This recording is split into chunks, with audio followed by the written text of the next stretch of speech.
Dreamers, in this episode, we have a conversation recorded just for you with the amazing Garner Holt of Garner Holt Productions. Joe, tell everybody a little bit about what Garner does. Oh man, he grew up believing that it was more important to do what he loved than it was to make money. And fortunately for all of us, he had that about him because he develops animatronics for some of the biggest companies in the world, including Disney, Chuck E. Cheese. The list goes on and on. So I'm really appreciative that he took the time to be on our show and to talk with us and tell us his story. Yes, absolutely. And you'll probably be able to tell I was a little bit starstruck in this one to talk to Garner. He doesn't do a lot of shows like this. So we were really, really lucky to have him and appreciated him taking his time. I think you're going to love hearing from him. He's a dream guest for a dream show like this. So hang on tight. This is a really good one. Here comes the one with Garner Holt. Hi, this is Mike Purcell, voice of the Tomorrowland Transit Authority People Mover. As we approach the Tomorrowland Transit Authority station, our Grand Circle tour is coming to an end, but not to a stop because you're listening to the Living the Dream podcast with your hosts, Krista Joy from DisneyWays.com and Joe Pardo from HowToDream.co. Hold on tight because today's journey leads to tomorrow's dream. And get ready for the Living the Dream podcast. Only the best Disney collectibles and other kinds of treasures too. Barbies, toys, board games, Disney home decor, Mickey Mouse watches, and more are in stock for you at TD Collectibles. Inventory changes daily. They purchase Disney too. Just email a list of your items and include your asking price. TD Collectibles, located just moments north of Walt Disney World on 535 in Winter Garden, Florida. Find them online at eBay too. Username Snowball Bears, all one word. Call TD Collectibles today at 407 580 8757 or find them on Facebook at facebook.com/TD Collectibles. Living the Dream podcast is your show. And we want to hear from you. Email us your magical Disney memory and we will read it on the show. It can be typed or send us an audio file. If you include a photo, we will post your magical memory on the blog as well. Our email address is thecrew@livingthedreampodcast.com. Megan wrote in, I spent my whole life hoping to visit Disney, but we never could afford it. When I married my husband, he asked me where I wanted to honeymoon at. I chose Disney. I spent 4 days being a kid again with the man of my dreams. You can find out more of Megan's work at www.morethanahomeschoolmom.com. Today we have an incredible dreamer on the line for you. His company has built nearly 500 Chuck E. Cheese animatronic shows for restaurants all over the planet and was the first outside company to create an animatronic character for a classic Disney attraction. And now they have more than 400 figures in Disney parks throughout the world. With over 3 decades of work, his company has built more animatronics and other unusual and amazing creations than any organization in the world. For our guest today, it's all a dream come true. So Garner Holt, welcome to the show. Well, thank you very much. I'm very glad to be here. Yeah, thank you so much for taking the time. I really appreciate it. Yeah, well, I'm certainly glad to. We love talking about what we do, and as far as building these crazy giant toys that entertain people day in and day out. It's a lot of fun. You build the best actors and actresses on the planet, right?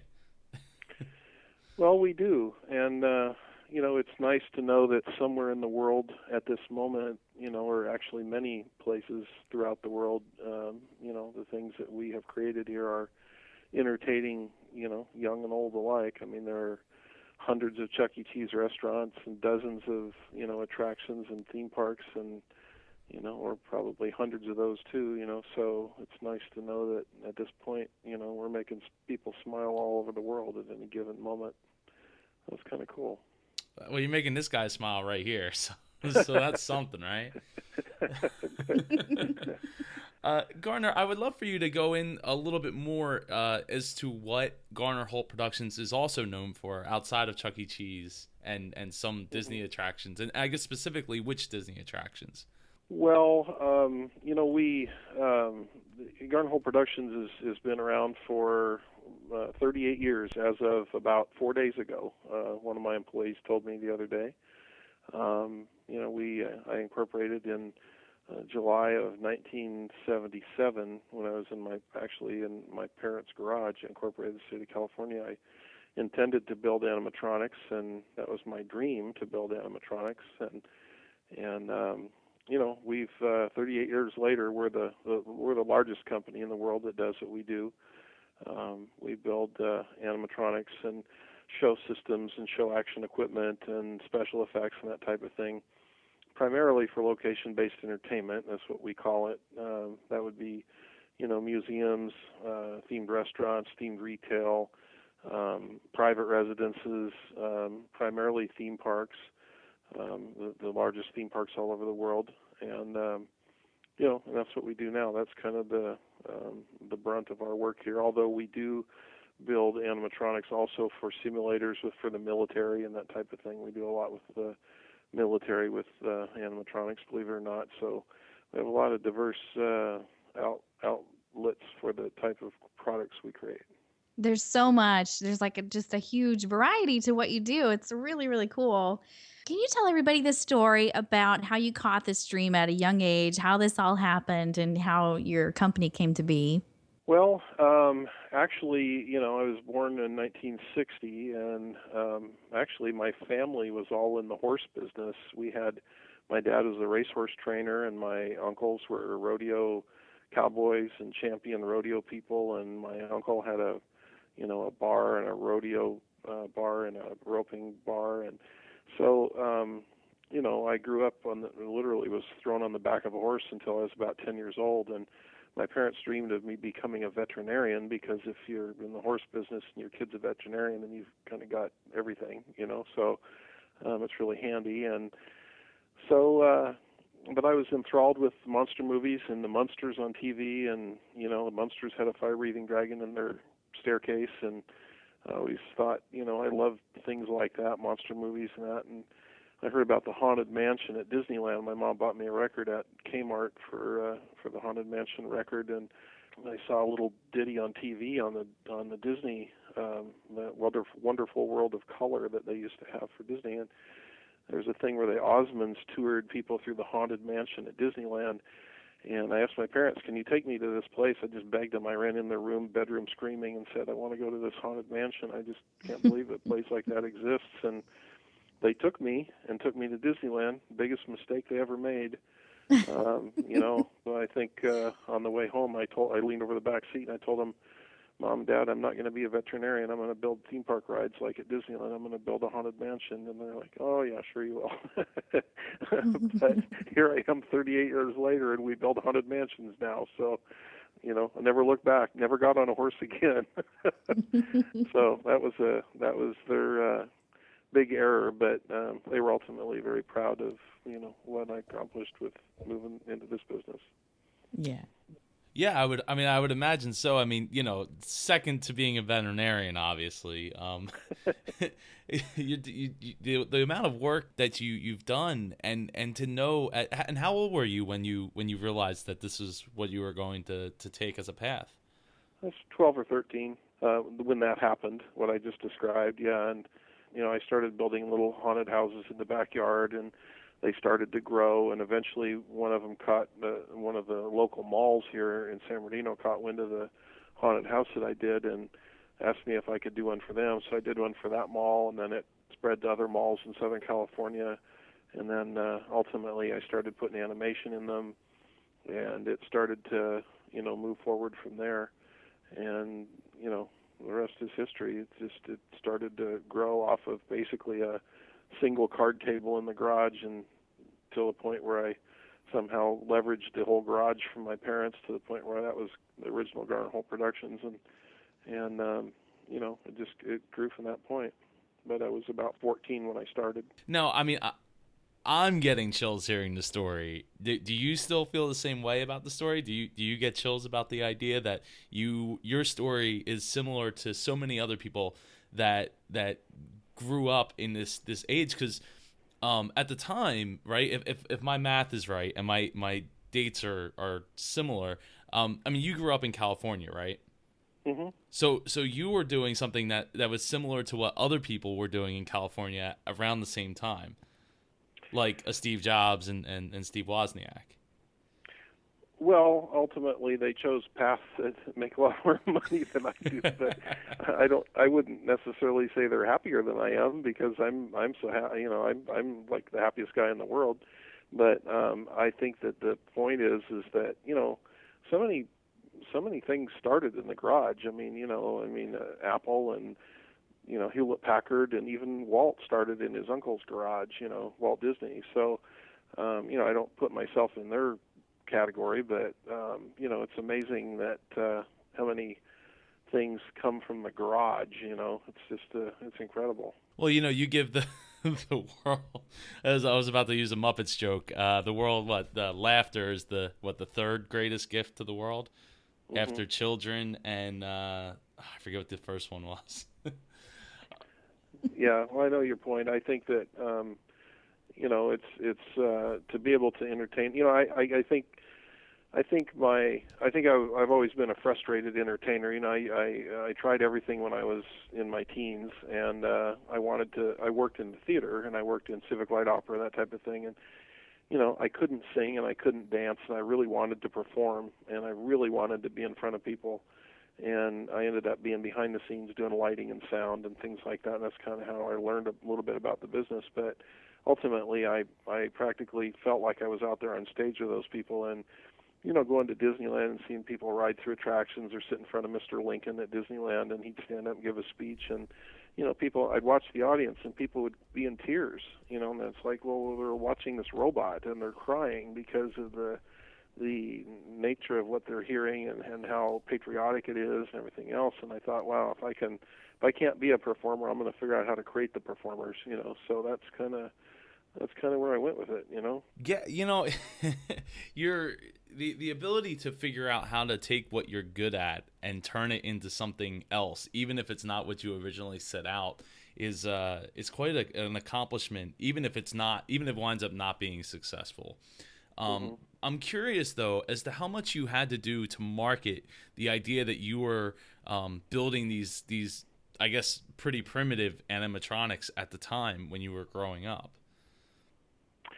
Well, some of my friends were really responsible for that. When I was 16, for the bicentennial in 1976, I built an Uncle Sam character. It was my first robotic character, and I used pieces of fence post even from the backyard, my dad's ranch, and welded them together, and old aircraft parts and things that I could find, and I made an Uncle Sam figure that stood up from his seat and gave a little speech, and I was content with showing it off to family and friends, and showed it off at the malls and things like that. And it was my friends that talked me into sending a tape of it to Walt Disney Imagineering, and I was even reluctant to do it. I never thought they'd even care.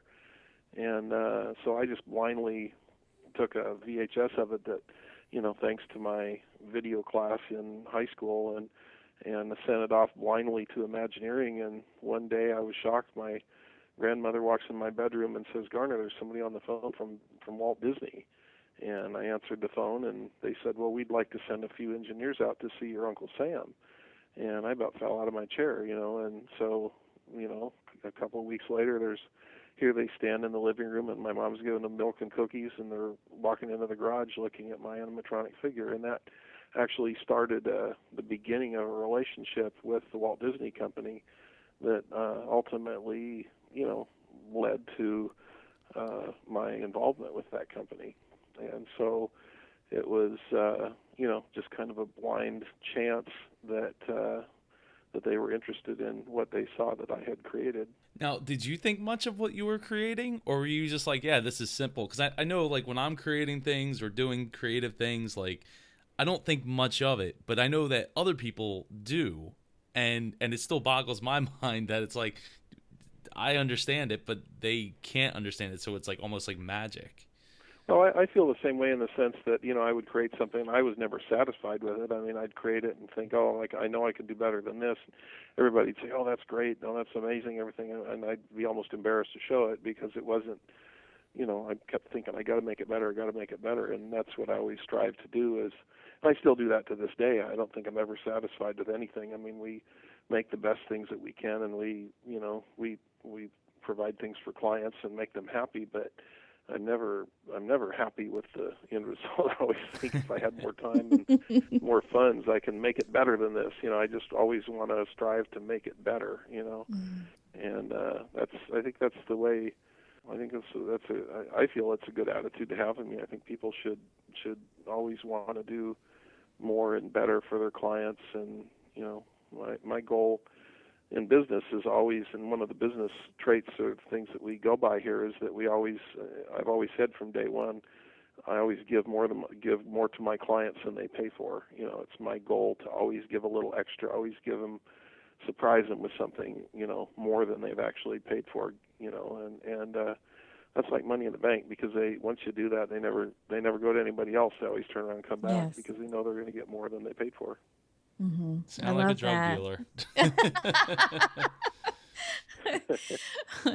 Well, Garner, I just keep thinking that, you were a kid and you made this Uncle Sam, and then, Walt had a whole team of men, engineers. And I mean, we've spoken to Bob Gurr and some of the other guys, that came up with Mr. Lincoln. And I'm just wondering, did you have any reference? Like, I'm sure there's no manual or anything as you're building this thing. How did you know what to do? Well, looking back on it, it was pretty tough because there wasn't any internet, and I spent a lot of time in the library, and I went to the library in LA a lot. And actually, one of the best ways for me to get information on how the figures worked was I early on I figured out I'd go to Disneyland anytime I could. I mean, anytime I could scrounge enough money, or any time there were any special events, or I'd go with the people that sold newspapers or something. I'd find any way I could to the Disneyland park. And going there, I always watched the guys with the blue shirts on that I always knew they were the maintenance guys that maintained the attractions. And anytime any of them would walk across the park, I'd run after them and I'd start asking them questions. And a lot of them wouldn't talk to me. And, they'd just kind of brush me off. But then every once in a while I'd get a nice guy and he'd say, oh, yeah, well, I'll talk to you. And maybe we'd sit on a park bench and I'd say, well, how does it work? And how does this work? And how do you do that? And well, what are the actuators made of, or what are the skins made of, or how do you do this? And I'd sit and take notes, and then if they'd tell me something that was interesting, I'd rush off to the library and try to figure out what they said, and then I'd ask them, can I come back and talk to you again? And so here they're just talking to some snotty kid, but I was really listening, and I was taking all the notes that I could to figure out how to how I could do this, and there were some guys there that were really nice to me and really helped me to learn what I could, but and I'm real thankful for them. Some of them kind of took me under their wing and started to chat with me now and then, and that was pretty cool. Yeah, and you're just your natural curiosity. It sounds like it was just something that fascinated you and just pushed you to keep going and make things better, all of that. Well, I talk to everybody. I mean, I'm one of those people. I learned on an early age. There's an old adage: the things that are lost for the want of asking. And I mean, I don't, even if if it's a girl you want to dance with or a date or anything. I mean, if you don't ask, it doesn't happen. And I learned when I was a kid that I ask people for everything. If somebody. If I see somebody land in a helicopter, the first thing I'll do is run up and ask them, well, I want a ride. Can I get a ride? You know what? A lot of times they say no, but you know what? A lot of times they say yes, too. And then pretty soon you're doing all kinds of stuff, and people are giving you all kinds of stuff, and people are talking to you and helping you and this and that. And, I've done things that people would be shocked that I've done, that just because, you run into somebody and say, hey, can I do that? Hey, you're making a movie. Can I be in the movie? Oh, yeah. I mean, you just ask to I just do that for fun. I just like to do things like that for fun. And you learn so much, by just, talking to people, asking people. And that's how I met Bob Gurr. I called him up one day and I said, Mr. Gurr, I'm Garner Holt. You don't know me, but, you built the first Lincoln, and then blah, blah, blah. And we became lifelong friends. And, just things like that. Yeah, he's a sweetheart. I'm a huge Bob Gurr fan. Love him. Um, Yeah. was there a day, Garner, that came and you were like, okay, this is it. I've arrived. This was there a day that kind of happened and you were like, okay, this is a real thing. I'm gonna have a business from this. What was that day like? Well, years ago they were building a theme park. I found out they were building a theme park in the United States, which doesn't happen very often. It was in Vegas. It was called the MGM Grand Adventures, and it's not there anymore. It was there for about 10 years. And I tried like crazy to get in to work on that theme park, and I had no theme park experience. I had no connections. I had nothing. I tried to go in the front door, and I couldn't get through, and I ended up having to end up talking to them through the back door through some contractors that worked on the park.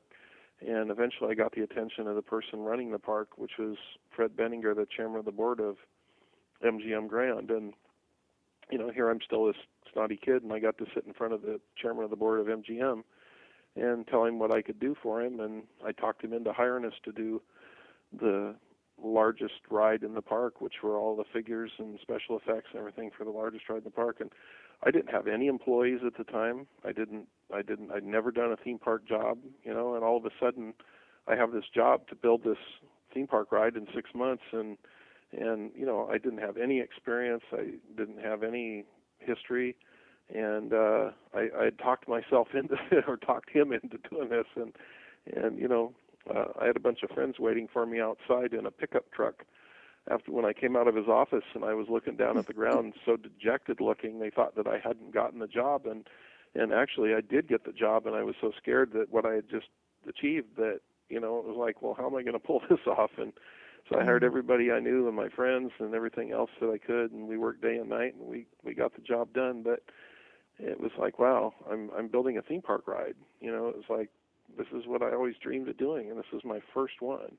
It was amazing. It was kind of surrealistic looking back at it. It was just unbelievable. And here I'm this kid, and with no experience and no employees, and so it was the first of many, but it was the very first one that I got to work on. Now, with that said, Garner, what was your favorite project to work on, or top three, maybe, if that's a little easier? Oh, well, I guess, specifically for the story that I just told you for Fred Benninger, I took a picture of or some film of a robot that I built called Wendell, the unicyclist, and he was the first character to ride a unicycle with no visible means of support. It looked like he was really riding a unicycle, and that was what impressed Mr. Benninger. I think that I worked for about a year by myself in my workshop building this figure that would look like he's riding a unicycle and tipping his hat and talking to people and everything else, and it so impressed him that he gave me the job. So I think Wendell, the character, the unicycle character, was instrumental in my career by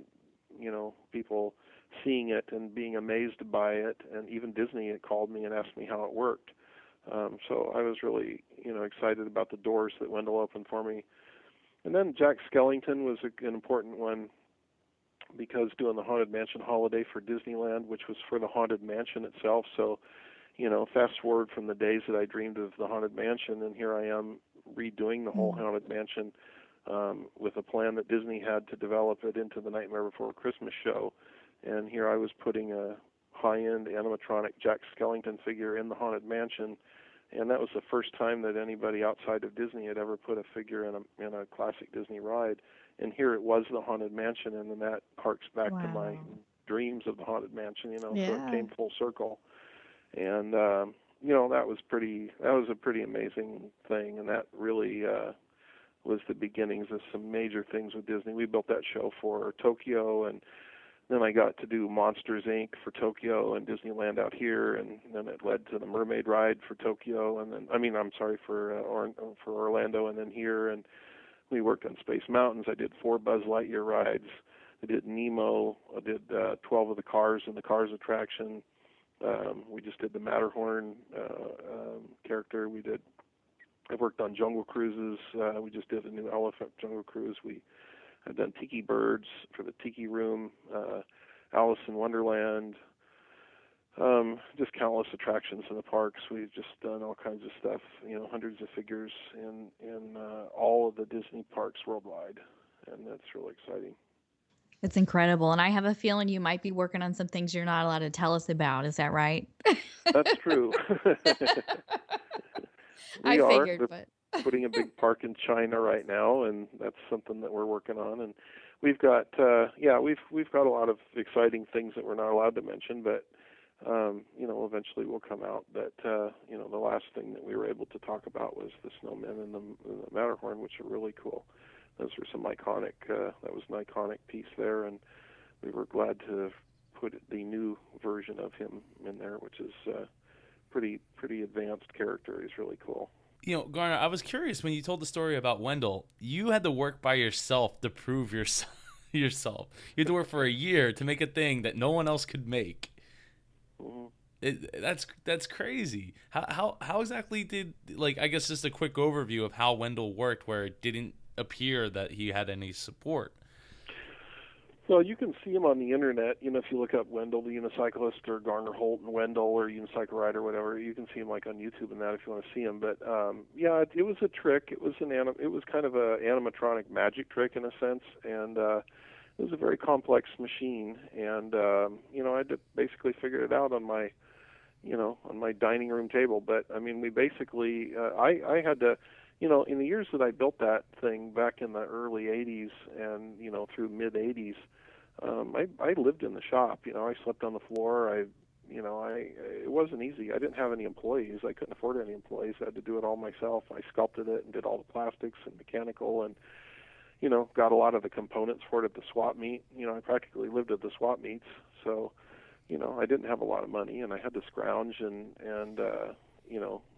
sometimes some friends would come and help, but I had to build it all myself, and I did some other business. I did haunted houses and mail order business and anything that I could scrounge up, but it was tough. The 80s were tough.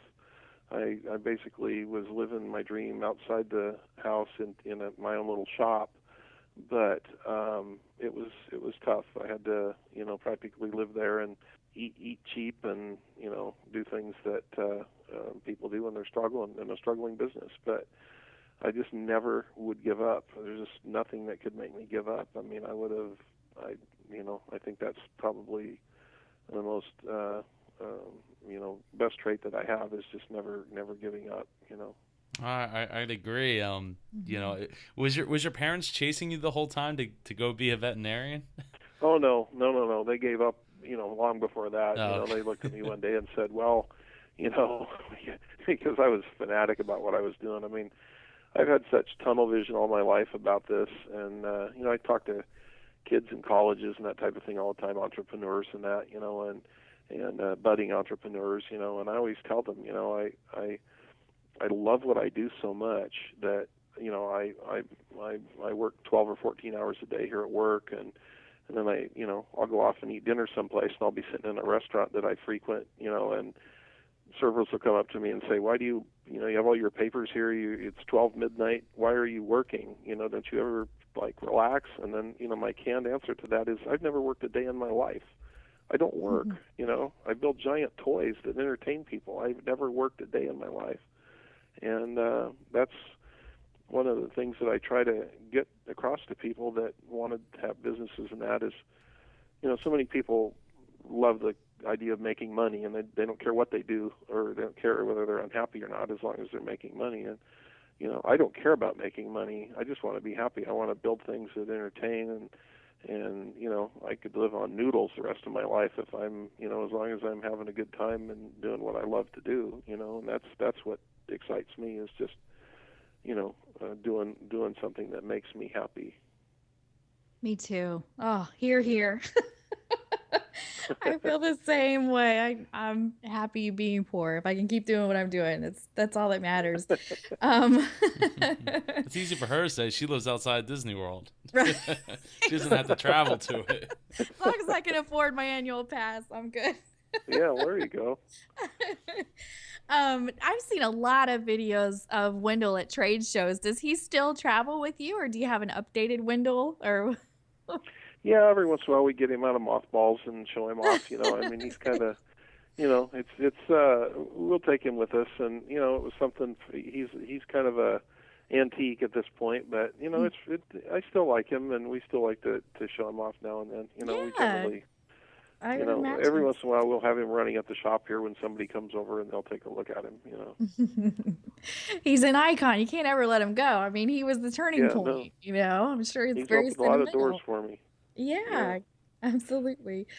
Well, I know you shared your tenacity and you never give up and you know that you love what you do. Do you feel like there's any other secrets to making your dreams come true that maybe you want to share with everybody? Well, really, I think, you know, my parents were really good people, and they instilled in me a good ethic, you know, good work ethic, and good, you know, morals and ethics, and I think that, you know, like I said earlier, you know, you always give the customer more than they pay for.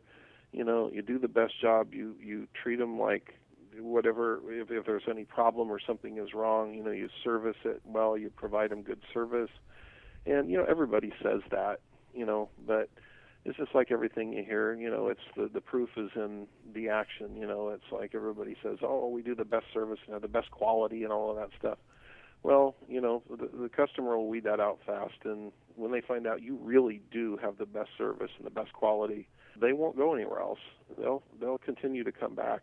So much of our business is repeat customers, because if there's a problem, we'll make it right, and we just flat out will make it right, and no matter what the cost, you know. And I think that's important. You know, whether you're in my business or any business, I think that's just very, very important. And everybody, you know, so many people try to cut corners nowadays, and they try to do it the cheap way, and they try to cheap out and, you know, give you less than you pay for, and then here's a company that gives you more than you pay for, and so people come back, and that's all we ask. You know, we want Mhm. people to come back.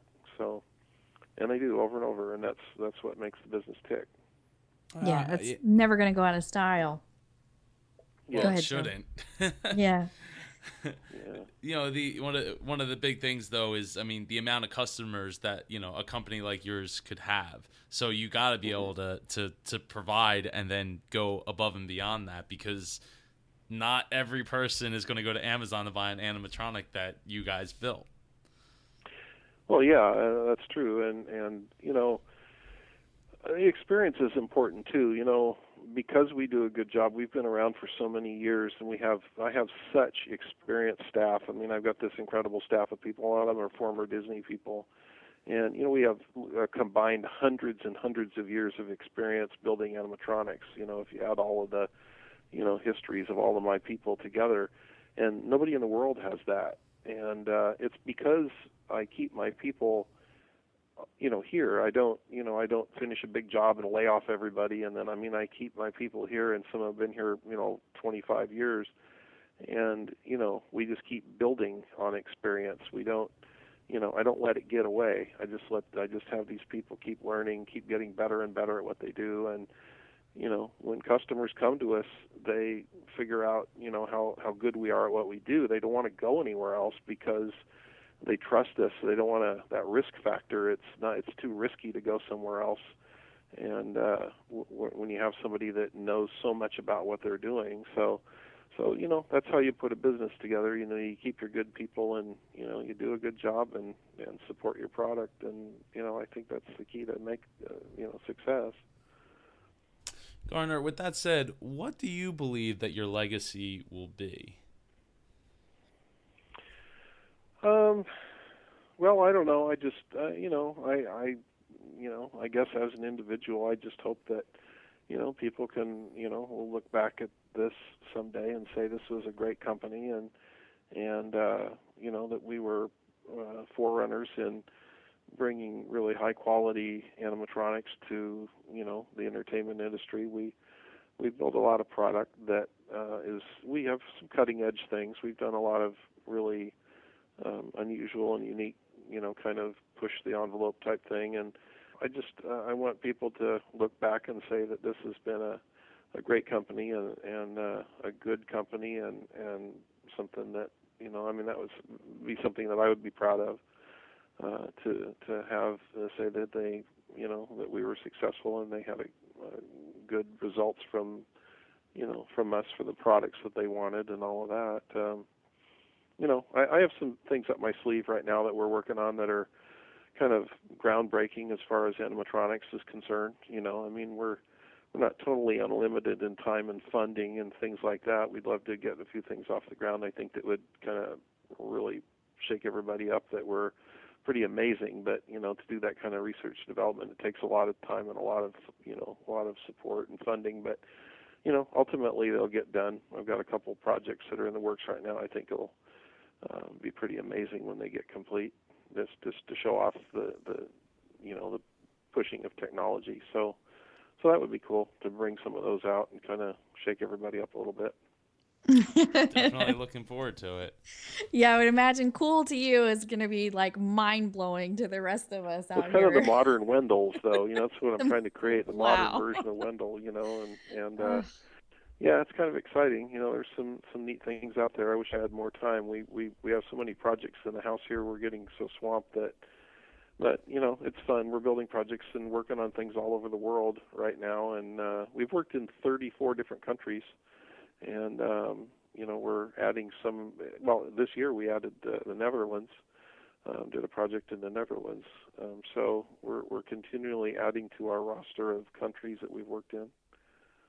Unbelievable. So looking forward to it. Well, I don't want you to hang up. We want to talk to you some more, but I got to close out the show and just thank you so much for joining us today. This was so fun talking about all of this stuff, and we look forward to the bright future and all the exciting things that Garner Holt has in front of us here. Well, thank you. It's been a great pleasure talking about it. It's fun kind of thinking back and hearing questions about my past. I've had a great life working on this stuff, and I just like to know that, as I say, people are being entertained out there in the world, and we continue to do so. So I think we have a lot more time left. I'm not going anywhere, so we have many, many years ahead of doing this, and I'm looking very much forward to it. And I appreciate the support, and thank you for your interest in our company.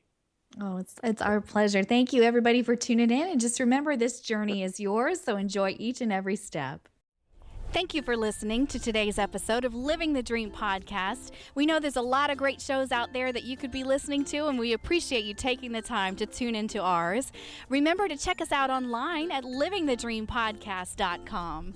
The greatest compliment you could give us is going to Stitcher Radio or iTunes and leaving us a rating and review. It helps us get the message out there to other dreamers. It sure does. And until next time, I'm Krista Joy. And I'm Joe Pardo. And remember, today's journey leads to tomorrow's dream.